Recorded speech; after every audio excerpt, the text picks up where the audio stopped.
Hey guys, it's Dave. If you are anything like me, you are the indoor gardening expert that your friends know. So they come to you for recommendations on what they should start with. Are you still recommending snake plants? A ZZ plant? The golden pothos? What if they would like something a little less boring? Stick with me. Okay, before everybody clicks off, I was just having a little bit of fun. Boring is in the eye of the bored, or the not bored with those plants people. So you saw 4 of my snake plants. I have another one upstairs.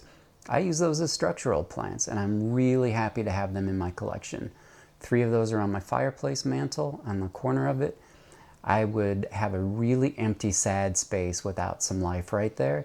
I use that great big one on the floor in front of my stereo system, and where I have a bunch of my larger plants, my 40-plus-year-old Schefflera tree. So they certainly have their place, as does this gorgeous ZZ plant, another plant I use as a structural plant. I think it's beautiful. And of course, they don't require any care at all, it seems like. But what if you've got that new plant parent coming to you and they're going to want something that actually shows growth? That's where I think these plants would let people down as a new plant parent, because once you've got it, it's like, okay, so what could we recommend as an alternative? Golden pothos? Everybody has a golden pothos. Every TV show has a golden pothos. Every movie has a golden pothos. Everybody recommends it. So if your friends are like me, or if you're like me, it's just another Me Too plant. And that doesn't devalue the quality of that plant, how it grows, how it looks. Although I don't love how it looks. I'll get to that in a recommendation coming up. But when I really got serious about indoor gardening, I didn't just want to look at a plant not change and then sit with it and think, well, this is really easy to take care of. I wanted dynamic plants, which is weird for someone that's so into Hoya, but I have a lot of non-Hoya plants. And I am going to show you some of those, and I'm going to show you some Hoya that go gangbusters. So I got on Gabrielle's website, which is a nursery out of Florida, and I just happened to price 5 plants that landed right at $49, and I thought, perfect. I'm going to do a video, indoor jungle, for $49. Fast, cheap, and out of control. Well, we're starting a video now. We're going to talk about this plant. Do you think we could figure out something for you a little bit later? Yeah, we can do that. All right. In no particular order, let's start with the Rhiphidophora tetrasperma. This is commonly called the mini monstera.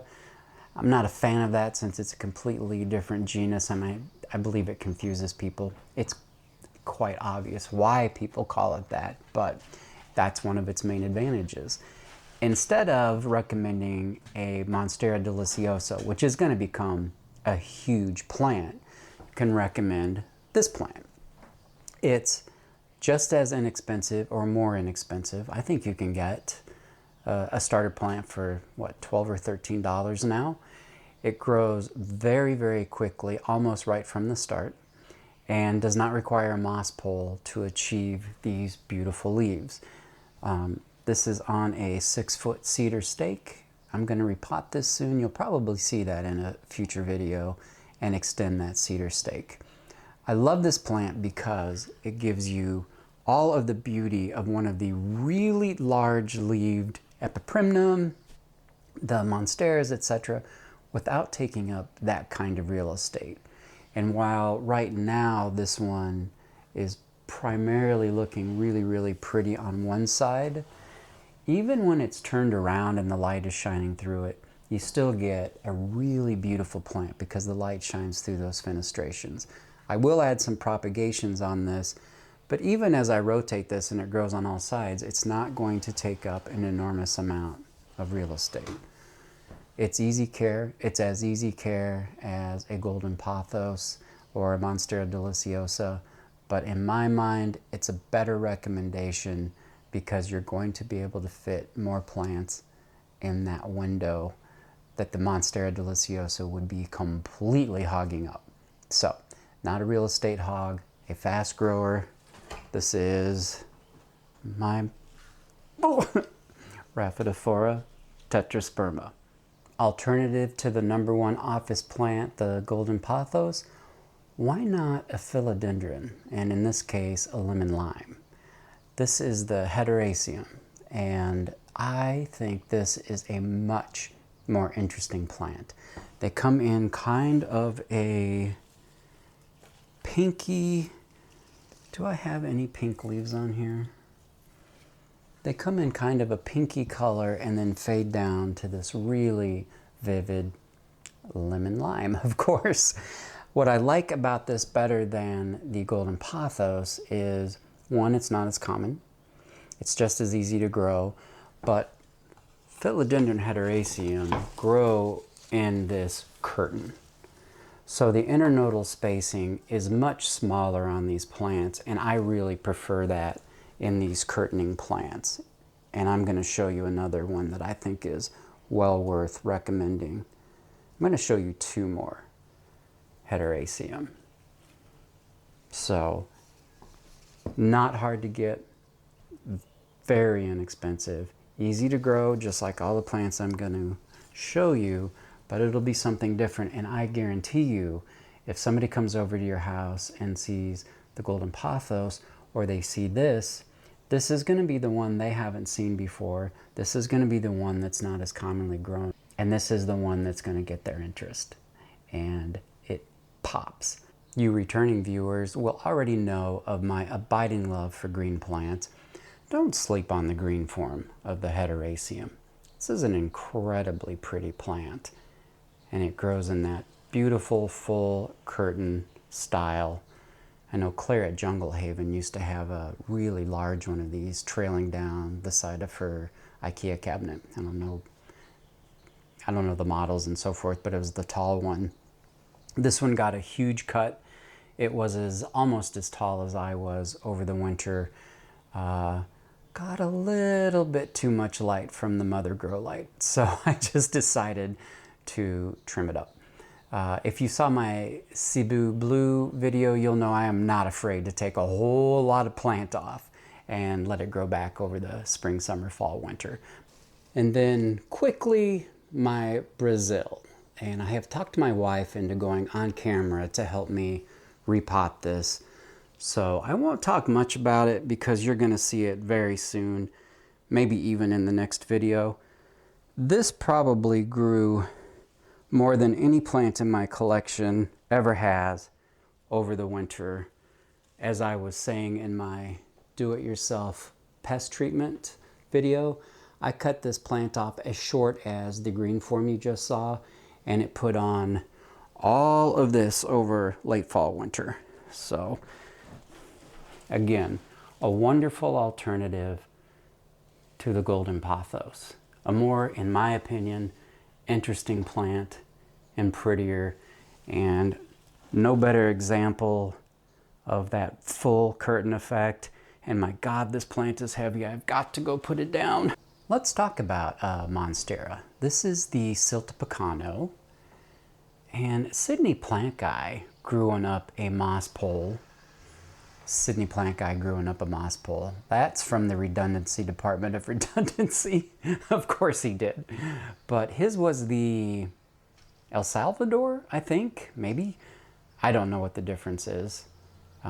This is just what's available here in the United States for $10 or $12, really inexpensive.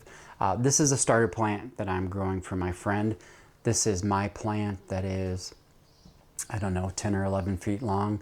This is an insanely fast-growing plant. I can imagine introducing this into a non-native habitat and just having it take the hell over. It is that fast. So when we talk about plants not growing or slowing down over the winter, no, not this one. This is just a really beautiful plant. I like to grow it trailing. It keeps that silvery blue that is still really popular in this house. I don't know if it's fallen out of favor with plant influencers. I'm not one of them and never will be. I am quite certain I missed that boat, but it's a lovely plant. If you grow it up a moss pole, yes, you'll get big leaves and it will fenestrate, but you're going to lose this beauty. When it grows very, very long and the internodal spacing starts stretching out, I just cut it back and I make a fuller plant, and it takes no time at all. So another great beginner plant that not everybody's going to have, and I think that's cool. Y'all know I'm not going to be able to live with myself if I don't talk about at least one or two Hoya. This is the Pubicalyx, Royal Hawaiian Purple specifically. This is not one that even experienced Hoya growers should be sleeping on. It's a wonderful, easygoing plant. It is absolutely beautiful.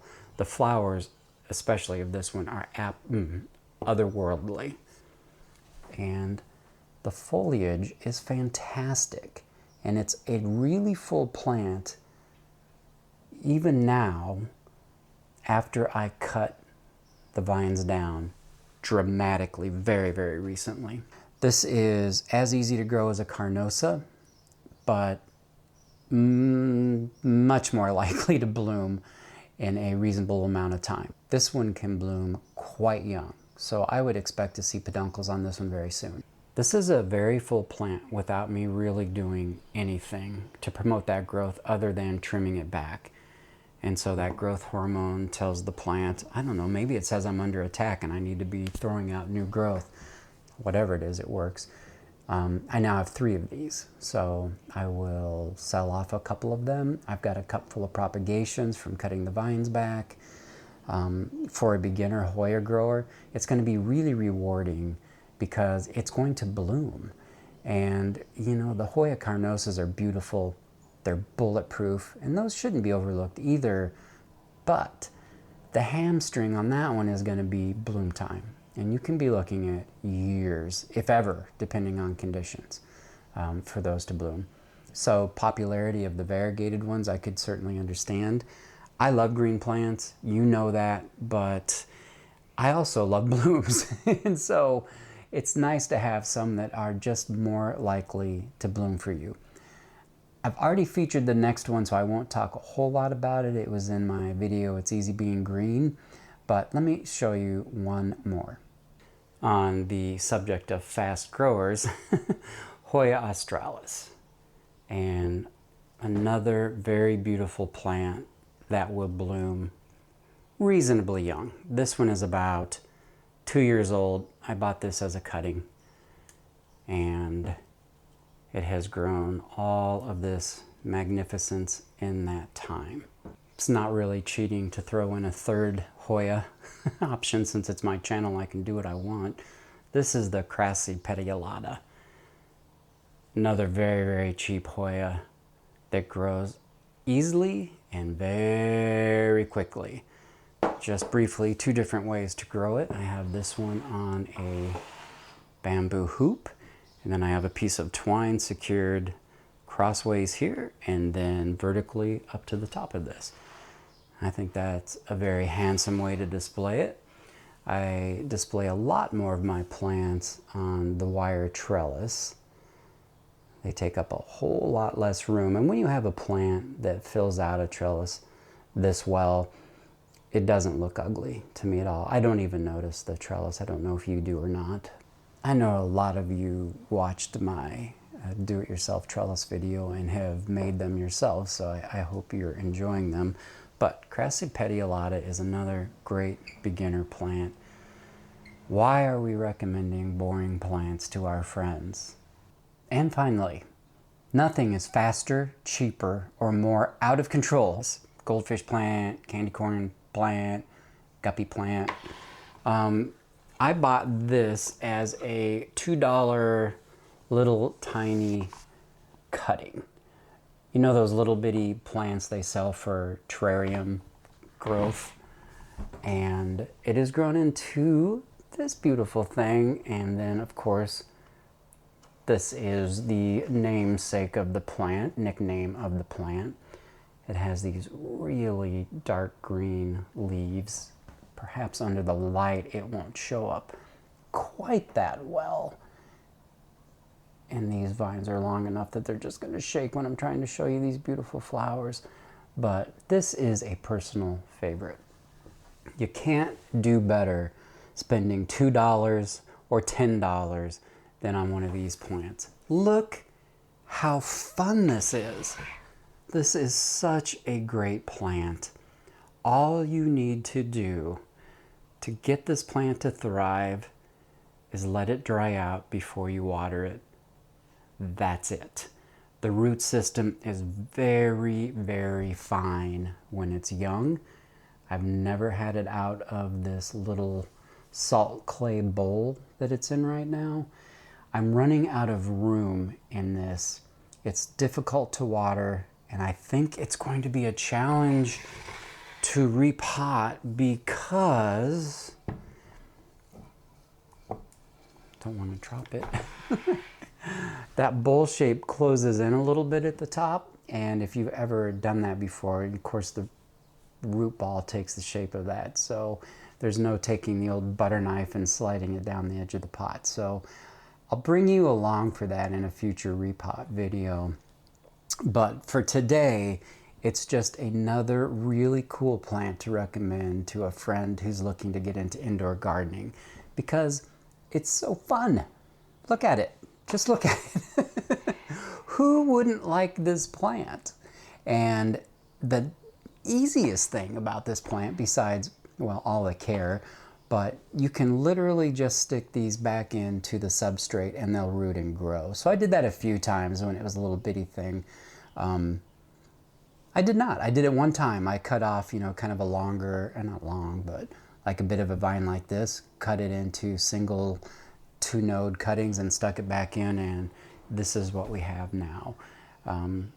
It's one of the few plants that every time my wife sees it, she comments on. It's beautiful, it's fun, it's just a great plant. It's unique. Nothing really grows quite like it, and I think I've seen shade to partial shade recommended for lighting on this. Mine is in a much brighter spot than that, much brighter spot than that. So I didn't do it on purpose. I didn't know that was the recommendation until I looked up the plant yesterday. So I don't know who's right, Steve's leaves, or am I right? I think in my situation it works like this. So west window, I pull the shears when the sun is setting, or when it drops down behind the house. And I mean, who could ask for more? I want you to join me again for the next one real soon, okay? Bye-bye.